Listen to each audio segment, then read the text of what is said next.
You're listening to Imperfect Heroes, Insights into Parenting, the perfect podcast for imperfect parents looking to find joy in their experience of raising children in an imperfect world. And I'm your host, DJ Stutz.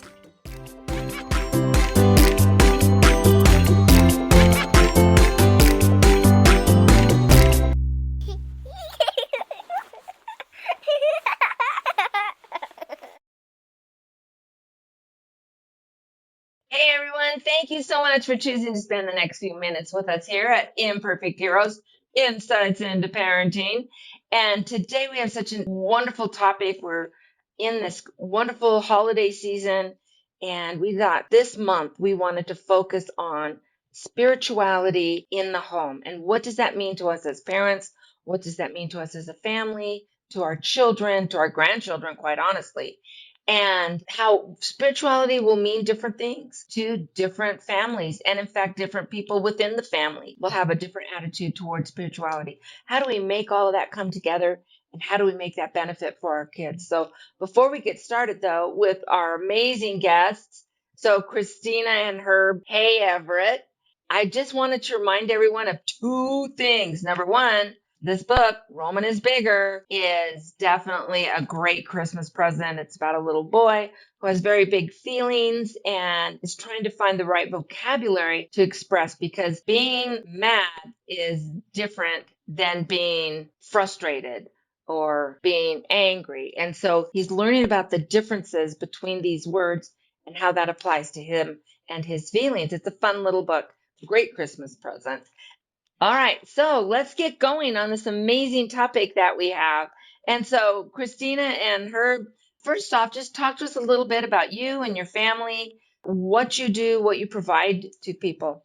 Thank you so much, DJ, for having us. And so we're so glad to be here. So a little bit about us and our family. Herb and I have been married for almost 33 years. We'll be 33 years in October. So we have a pretty good track record there as a couple. We have raised two boys. So our boys are both grown in adult age. Old adult age. Old adult age, right? Yeah, they're not young anymore. But yeah, so we just have had that whole experience of raising two boys in our society, in our culture, in our world, and those challenges that came with it. And then between the two of us, you were talking spirituality, we actually both came into our marriage with different spirituality. I'm sure we'll get into that. But then beside that, we've now taken that passion of Herb's entrepreneur experience, my teaching experience of 27 years, and now we're helping families become vibrant families. We really want those families to take charge of their child's education, make sure that they are building a family that is connected and whole. And then we also look at the whole child. We don't want just academics. We want life skills. We want everything. So that whole child. So our experience as a family has brought us into our new journey of our vibrant family. And I love that part of your story, that you came in with different attitudes and beliefs and understandings. And so how did you manage that? Tell us a little bit about your early years of being married, and then how you decided what you were going to do with the boys as they came in. Sure. When we got together, she was Catholic, and I am Catholic. She is Catholic. When we got together, she was Catholic, and she still is. And I had kind of moved away from the church for lots of weird different reasons, but I never moved away from God, because I see God all the time in life, in whatever I'm doing. So I have a different kind of connection, and I had superpowers. So I was able to see things, know things, do things, understand things. And so the more strict Christian model didn't necessarily fit with me. I kind of had high standards, and I didn't see a lot of people meeting that. And so I came at it from a different way. But when we got together, when we got married, part of the Catholic Church is if you're marrying somebody who's not in the church, you have to go through this couples counseling. And we did that. And I knew how much this meant to her. And so basically I agreed to let her raise the children Catholic, because they would also see me and how I lived and how I did things. But this was really, really important to her. And so we went with that. And so she raised them Catholic. She took them to church. I made them go to church with her. And as they got older, it's like we talked about why I didn't. and we let them basically kind of make their own decisions. Because one of the things that I saw is people who forced their children to go to church, and then when the children did have an opportunity to leave the nest, they also usually left the church and went away. So we kind of gave the children a choice later, and so it wasn't like you have to do this. It was, this is why you want to do this. And part of it also was our commitment to each other, because we had come into the marriage, into the relationship going, we're going to stick together raising the boys. So if you lay down a rule or something, then the other one is pretty much going to back it up, unless there's something crazy. But yeah, I mean, it was also that commitment between us, that spiritual, loving commitment between us as a married couple, that we were going to do what we thought was best for the boys. And I love too, one of the things that I think is key, and what I really love, and it doesn't happen often with me, but once in a while, I'll get a couple that will come in for some coaching that they are married. I haven't had any non-married yet, but they're either pregnant or they're thinking about starting their family. And they're wanting to understand how to make those baseline decisions. And so I love that you guys had that conversation even before you got married, but that you understood what the role of the church was going to be, or not the church of faith was going to be, and you were able to move forward with that in an agreement. That is so key. I've seen families fall apart over faith questions, and it's like, I don't think that's what God had in mind. I believe one of the commandments is to be faithful. So yeah, he's not thinking we should be falling apart. No, he is not.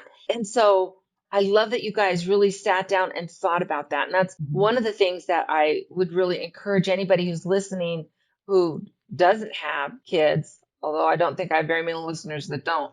But if you happen to, before you do that, it's really a great idea to come together and say, what are the things that are really, really important to you? And then how are we going to make that work as our family grows? I think that's amazing.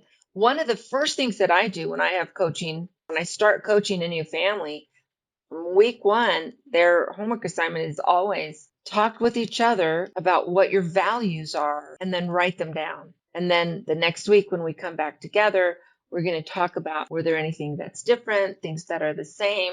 How would you make those work in your family? So how did you then come to terms about which values then were going to be the foundation, the cornerstone of your family as you were raising them?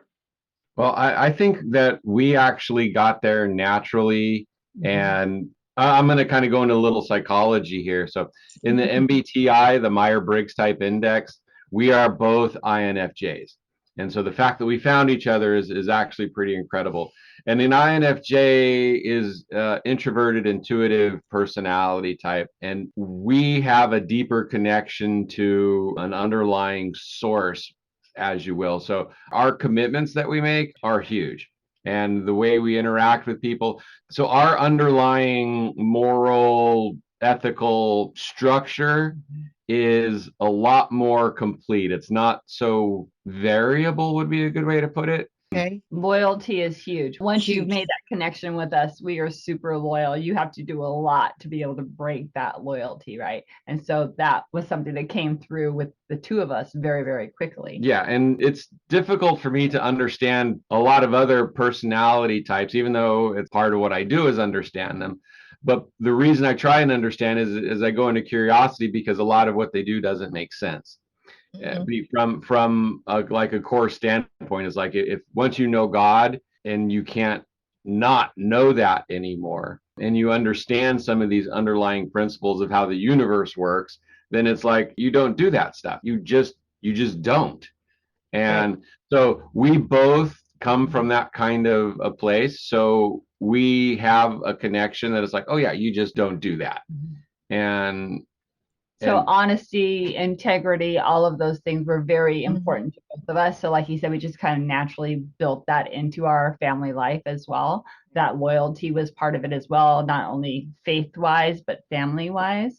And then one of the things that Herb said, he wasn't super religious as far as like Christianity or, an actual religion, but he knew, and the two values that you talked about, the two first commandments, love God and love your neighbor. Okay, so those aren't commandments. No. So he's going to get me here. Yeah, I'm going to go a little Bible versey here because the Pharisees were trying to trip up Jesus, because if he said one of the commandments was more important than the other, then they could have got him on heresy and condemned him. So when they were asking him which of the 10 commandments is the most important, he responded with, they're all important, but the core of it is you love the Lord your God with all your heart, all your mind, all your soul, all your body, and then you love your neighbor as yourself. And if you do all of these things, then the 10 commandments are pretty much all fall into place, and you will find the heaven. So that was more of my core teachings. That was where I kind of led from, is loving God, is like knowing and seeing and just being in awe of God, and then seeing every person as a child of God. And then if you're dealing with God on that level with every person, well, if you lie to somebody, well, then you're lying to God. And then at the end of times, it's like, that, God knows that. So you don't do that, because it's like you want to have that person, you want to have that little being of God have the best experience of you as they possibly can. And so I came at life that way from a very early age. It just worked well. And so when we fit together and came together, it just made a lot of sense. And I can work within the Christian communities. I have that language. But I heard this phrase once, it's like the greatest proponent of atheism is bad religious people.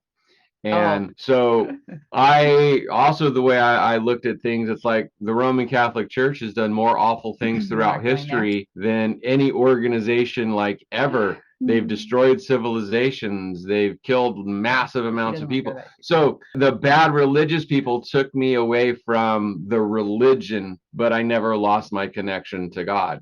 And so so those values came through. And then later in life, a lot of that softened is because it wasn't the religion, it was bad people within the religion. Right. And that's an amazing thing too. I think I had an experience growing up in my faith as well, where I had to come to terms with, am I here because of people, or am I here because of faith? Mm-hmm. And I was fortunate enough, it wasn't fun when I was all going through, but yet I was fortunate to have that experience in my late teens, actually, to have to sit down and really look at this and say, what am I here for?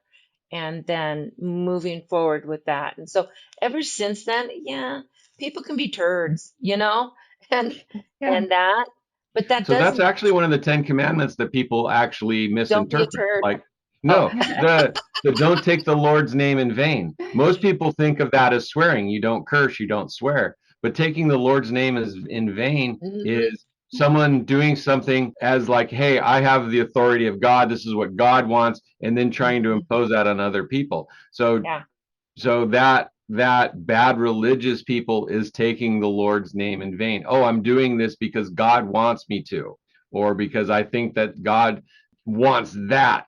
So that is taking the Lord's name in vain. It's taking the authority of God and imposing your will, not God's, on other people. And so that's the commandment. That's probably one of the ones that's mistaken a lot of. That's a great outlook too. That's a great perspective to look at that one. And so to me, it kind of goes back to people, whether they're in a war or whatever's going on, God is on our side, right? And that's never been an issue for me. My big concern is, am I on God's side? Right. And that's the only thing that matters. And so wherever that takes it. And then two, because we talk about even that bearing false witness, but are we able to accept the truth when it comes to us as well? So we joke around with, if your wife says, does these pants make me look fat or whatever? And they're like, not the pants. Don't touch that. Yeah. But for me too, I wanted an honest answer. Walking around in some clothes that make me look fat, or don't look good on me. Tell me if it doesn't look good, because I'd rather not wear that then. But so it's being able, I think, to even accept truth when it comes. That's part of that whole false witness thing. And so now, how do we then?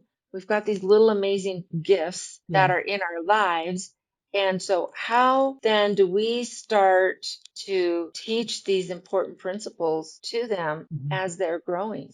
So that one, I think, is being that role model, really living up to what you're saying, what your values are. If your value is honesty and integrity, are you living that every single day in your life? Are you showing it in your discussions, in your business, in your whatever you're doing, right? And then coming from my teaching background, I know it's super important to actually verbalize that stuff out loud as you're doing it, especially when they're younger, because they're not mind readers, right? But if you're saying, oh, yeah, I'm going to do this today because it kind of lines up with A, B, or C, right? It lines up with, oh, well, I had this really tough conversation with this parent as a teacher, and I had to tell them some things that weren't super comfortable for them. But because I'm an honest person and I want the best for their child, I'm going to be honest about it. Having those kinds of role model actions and then those conversations really help instill those values the best.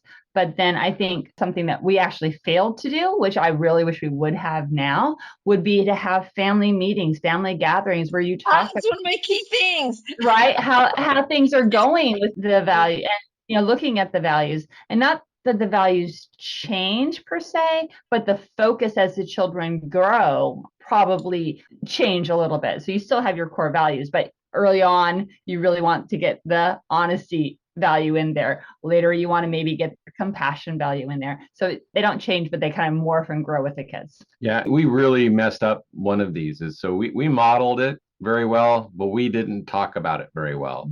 There was something that we missed in the communication, in the talking. And so that's part of why we do what we do, is so that we can help other people fill in those little gaps. It's like, oh, this is what's going on. Well, hey, here's an issue that can develop into something much bigger down the road. So let's start implementing some tools to fix that now.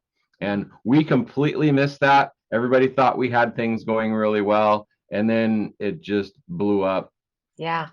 So, Well, I think too, though, there's a couple of pieces that come into that, is that we are all imperfect. Man, did I make my share of mistakes, right? And so let's just make that commitment to say, here's where I am, and let's be honest about it. Let's take an honest look at where I am, where my spouse is, where my children are, and then think about what's the next step. Just what's the next step that we can take together? And then, too, another piece of that is free agency, the right to choose, comes into it. So, are all of my adult kids doing just the exact right thing that I think they should be doing? Absolutely not. But it's their choice. That's their life to live. And I had to stop and think about how my own mom, bless her heart, okay, good intentions, but was super interfering and telling me I needed to do this with my kids and that with my kids. And my heart was, first off, I didn't like it when you did it with me. My heart's telling me that's not right. And so I didn't want her to try and rule my life as an adult. I can't do that then to my kids. I can give advice. And so when they're adults, they do have that right to choose and the ability to choose. And in the words of Knight Templar in the Indiana Jones movie, sometimes they choose poorly. But we still love them. We pray for them. Our hearts, our minds, our doors are always open. But once again, that might be something that they have to come through. So the hope is that when we are raising them, we're doing everything right. Guarantee when they become adults, they'll be glad to tell you what you didn't do right. Yep, that's the imperfect part, because I That's mean, the we can imperfect try part. our best. Yeah. Well, and two, so this whole year, we've taken one theme and moved with it throughout the month. So a theme for a month. And really, if you go back and you look at my themes, they're the gifts of the Spirit. We had to add in a couple more because there's not 12, but they're the gifts of the Spirit. And that was my whole focus for Imperfect Heroes this year, was bringing those elements in and helping families understand, whether you go to church or not, whether you believe in God or not, there are still basic premises that make life better, that we can value others and be valued and all of those things if we can teach these basic skills to our kids. That's another part of the Bible that's pretty misinterpreted as well. So I watched this series with Jordan Peterson where he was talking with a lot of his peers. Okay, again, I'm going to Yeah, bring him yeah, in, and that's okay. I like he Jordan. was on a panel and they were talking about the book of Exodus, and he had a couple of Jews on there. He had a couple of Christian scholars. He had a couple of authors who talked Mhm. about the literacy of it. Hmm. And one of the things they talked about in that was spare the rod, spoil the child. Okay. Mm. Now, most people think that means beat your children or hit your children, but that is not That's what that not what means. it says. Because when they're talking about the rod, they were talking about the rod of Moses, and that was a symbol of tradition. So if you spare your children from tradition, if you don't give them the traditions and the law and teach them the proper way, then your children will spoil later in life. So we were talking about the spirituality and how we brought that in. So sparing the rod, sparing the tradition, not informing your children of the tradition, of the laws of God, of why they're doing these things, then they move away and they start to rot from the inside because they don't have that core values. So Right. that's why we're talking about core values. And what we're doing right now is you need to talk to your children about this. Hmm. Some of these discussions are hard, but you can't spare not telling them. You have to tell them about your traditions. You Hmm. have to tell them about your whys. You have to get into Yeah. the laws of the family and explain why that is so Important. important. Yeah. Or the children will spoil, not like they will be spoiled and but it's like fruit spoiling. They will start to rot internally. And again, that's a harsh way of saying these things, but you can kind of see that in our society because as Christianity, I was going to say, has come under attack. It's one of the few things that people can actually mock and make fun of anymore is Christian people, and it's even happening on the news. People like, oh, I don't want to do that, and they move away from that rod. They move away from that tradition, and then we have people who don't know what it is to be a boy anymore or a girl anymore, and they move Right. away from being human, and they get farther and farther into falling into the traps of society instead of having a strong foundation in who they are, in what they are, in their family, in their roles in the family, Yeah. and in their traditions of God. Yeah. In my understanding and my experience, so you're right, that rod represented Moses and his connection with God. We connected that with, and kind of was a nice rhyme, but the iron rod or the rod is the word of God. Hmm. And so sharing that, one of the things that we did was we read scriptures with our kids. We went through, I mean, I don't know how many times we went through it. And some nights it was just one verse. That's all we could do. Right. Was woohoo. But after my kids were in their teens and they weren't little guys anymore, I ran into this family that they had a tradition of reading. That was kind of their nighttime story, was they would read a little bit out of the Bible. So the little kids, so they'd get fidgety and meh, meh, meh. They wound up going and buying very inexpensive, like paperback versions of the Bible for the kids, gave them crayons, Uh-huh. and the kids drew in on the page that they were talking about. And Mhm. so, and then as they would draw, better pictures, and they would be applicable to what they were hearing and Listen. what they were learning. And I thought, what a great idea that was. I missed out on that one. Yeah. But I Well, thought that was a fabulous idea. yeah, and that's actually really amazing because in two different situations we've talked about recently with different people we've been interviewing and stuff, one person said that, yeah, whenever a child like is in the classroom and they can't focus, right? The teachers get upset because they're doodling and drawing. But for some children, that's how they connect. If they can Yeah. draw, their brain can focus on the words that are being said. And then we have another gentleman that we talked to. He created fairy tales, right? And with those fairy tales, he has a cover and he has the words inside, but then he has a blank page on Mm. every page. So the I know who children, that is. That's yeah, Timothy Stutz. that is Timothy. Yeah, yeah. Yeah. He's been on our podcast. Oh, okay, got it. Yeah, I love him. Yeah. And so Yeah. those kinds of things with families, as you're thinking about education and you're thinking about focusing, sometimes that drawing and doodling is actually their focus mechanism. Yeah, absolutely. And I know as a teacher, so, I taught kindergarten for most of it. There were a few years that I was the director of several preschools for the school district. Yeah. The school district had to have them, but mostly kindergarten. And you would see little kids that they struggled with sitting still. And if you say you have to sit still, and their little bodies are whatever. All they can do is concentrate on, I can't touch my friend, I can't move my arm, I can't do Uh-huh. this. And they're not hearing what you're trying to teach them. Right. So I would find, and for some kids it was drawing. And so I would have kids that maybe if it was reading circle time and we're reading Yeah. a story, I'd have a picture that related to the story. Let them go sit at the table and they could draw while. And the funny thing was, when they had to sit, they could never answer any of the questions about what we were talking about, what we were doing. And yet, when they had a picture to do, or some kids it was a fidget, some kids it was alternative seating. You just have to pick up on what it is. But then, when they were able to do that part that fit them, Yep. they could answer every question Yep. about what we were talking about. In fact, I even did that in church with my son. So my youngest son, Christian, off the charts ADHD. Like, Yeah. we're just glad we're all alive. But he would sit in church and he'd fidget and he'd be whatever, and he could never tell us what was going on. This will tell you how long ago it was in the day of the BlackBerry. They had those very rudimentary little games that were on the BlackBerry. And Mm-hmm. I'd give him my BlackBerry and Yeah. he'd play Pong or whatever it Right. was. And I had people in church come up to me and say, that was disrespectful. Why am I allowing him to do that? Correct. And first off, it's like, y'all take care of yourself. But on the other hand, too, it was like, if I give this to him, he can tell me everything that was in the sermon.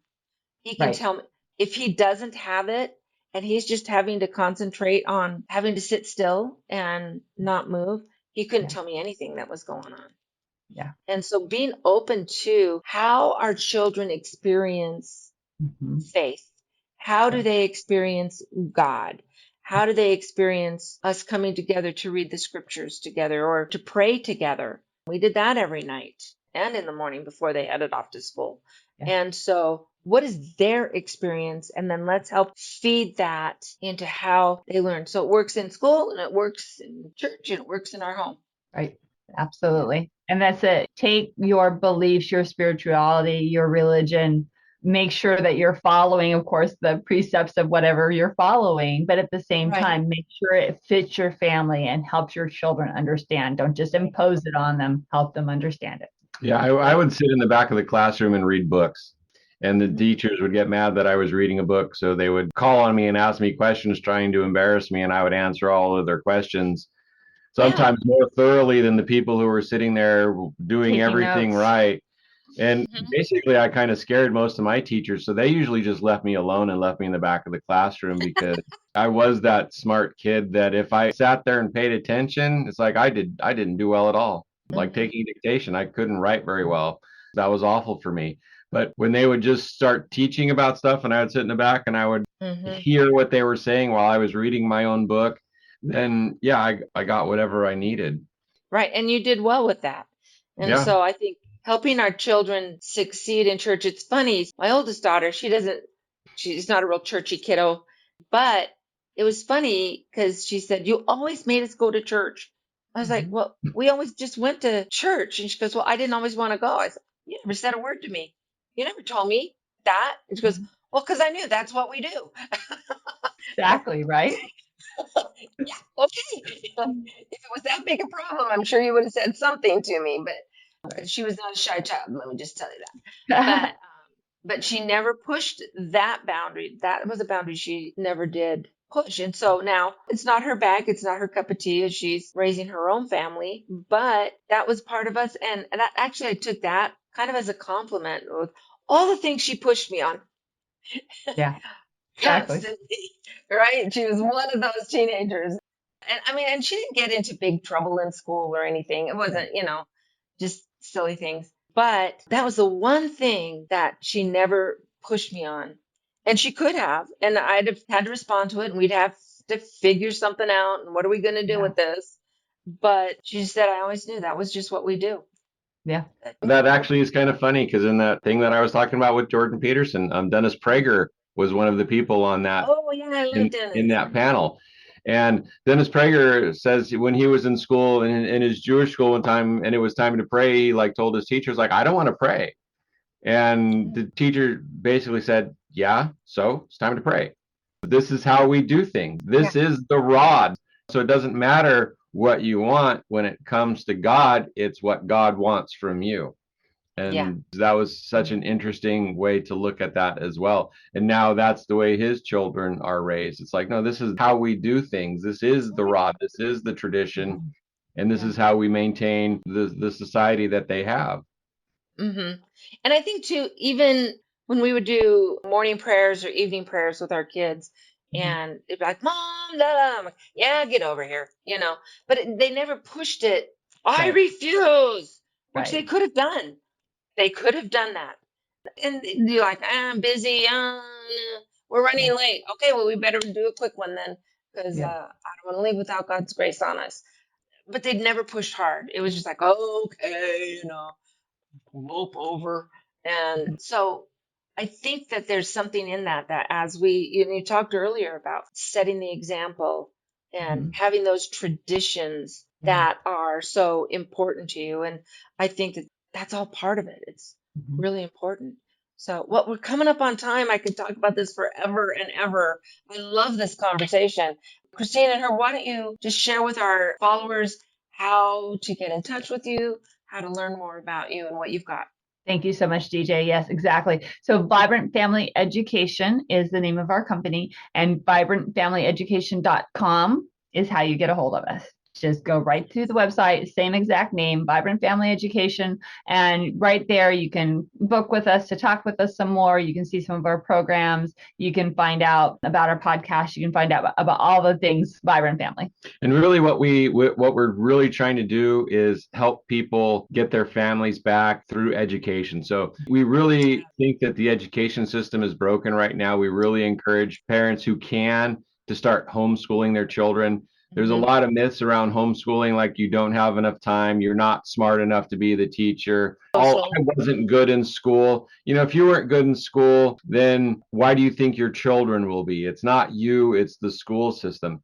So there are so many myths, but people need to start taking their children out of school, because until the school system feels the impact of what they're doing wrong, then they will never change it.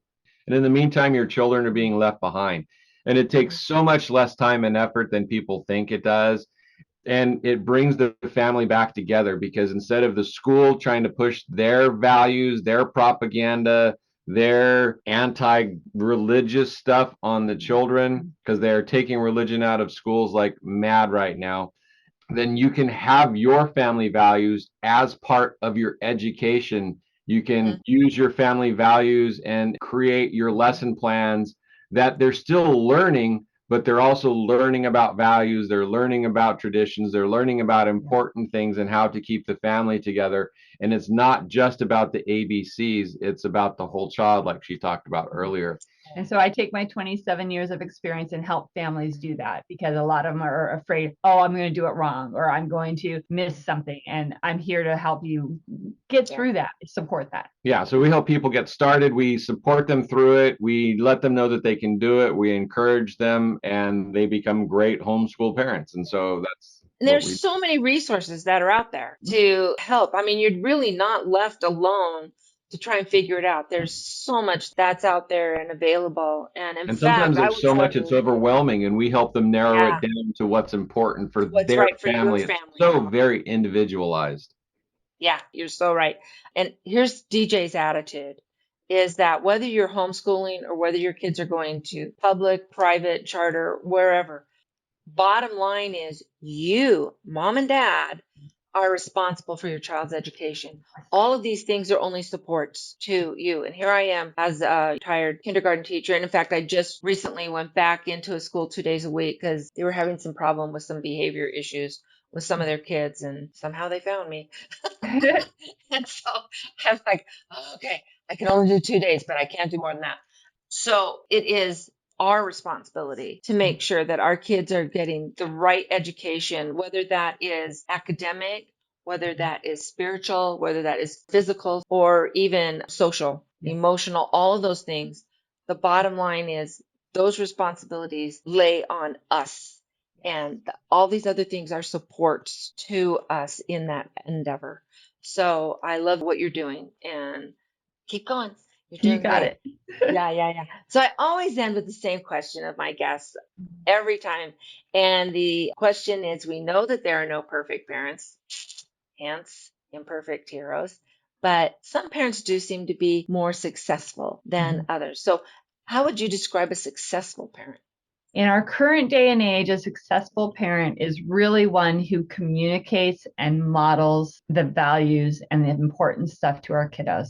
It's one that actually sets boundaries, because there's that kind of framework right now, like, oh, I'll just let my kids discover and find out everything that they need to know. It's like, no, they need those boundaries so that they can grow through it and around it and understand life. So don't be afraid to do that. Communicate, set boundaries. Yeah, you just kind of stole my answer with your last little what you were Oh, talking about there. sorry. No, that's quite okay. all right. Because successful parenting are parents who are involved with their children. It's not that they give them everything they want. It's not that they're helicopter parents and deciding everything for their children. It's parents who are teaching their values but giving their children room to grow. They create the structure, they create the boundaries, like a tomato cage. You put a cage around a tomato, it grows up and strong. If you don't, it just kind of spreads out and the fruits aren't great. But you also prune the tomato, and also it comes outside of the cage and also grows up. So while you set the boundaries, it's not a cage like a prison cage, it's a structure with which they can grow up in. So involved parents, but not helicopter parents. It's like, you know, and especially in the education system. So even if your children are going to school, be involved with your children. Your jobs are going to come and go, your friends are going to come and go, where you live might change, but your children will always be your children. And so that should be where you put your second most effort. Your first should be your spouse, your second should be your children, and so that you can have them when they grow older. We're helping Nobody other does people everything figure right. that out. Yeah. Nobody does everything right. And I love that when we talk about boundaries, you don't have to be an ogre as you're enforcing those boundaries. You enforce them calmly, firmly. This is our value. This is what we do. But those boundaries are what make our children feel safe. And actually that they can know what to expect next. I know that this is going to happen next because those boundaries are set and they're clear and they're equitably and consistently enforced. Correct. So I love it. Love it. You guys are great. Thank We need to have you on again to talk more about education and how that all fits. That'll definitely have to happen in the 2025 season. So we'll look forward to seeing you again. Thanks so much. And everyone, I hope y'all are having a wonderful holiday season, Christmas season, and that we can maybe take some time, especially as we're getting ready to start a new year. It's a good time to start. I don't care if it's July, whatever, but we got this January 1st thing coming up. It's a great time to maybe reassess how we are bringing spirituality into our homes and into the lives of our children and making their lives better for it. So thank you so much. And everyone, happy holidays, Merry Christmas, and until next time, let's find joy in parenting. See you guys. Thank you so much for sticking around to the end of today's episode of Imperfect Heroes. Parenting is truly one of the most rewarding journeys we can take, but let's face it, it can be incredibly challenging, and sometimes we make it harder on ourselves than it needs to be. The good news is that with a little bit of work up front, there are practical steps you can take to bring more peace and joy into your family life. I am passionate to share these strategies and insights with you. If you're ready to step on the path to joyful, effective parenting, I invite you to schedule a family checkup. Just click on the calendar link in the show notes below, schedule a time that works perfectly for you, and let's work together to create a more harmonious and happy environment. And remember, every small step that you take today makes a big difference. So thank you again for joining us, and until next time, let's find joy in parenting.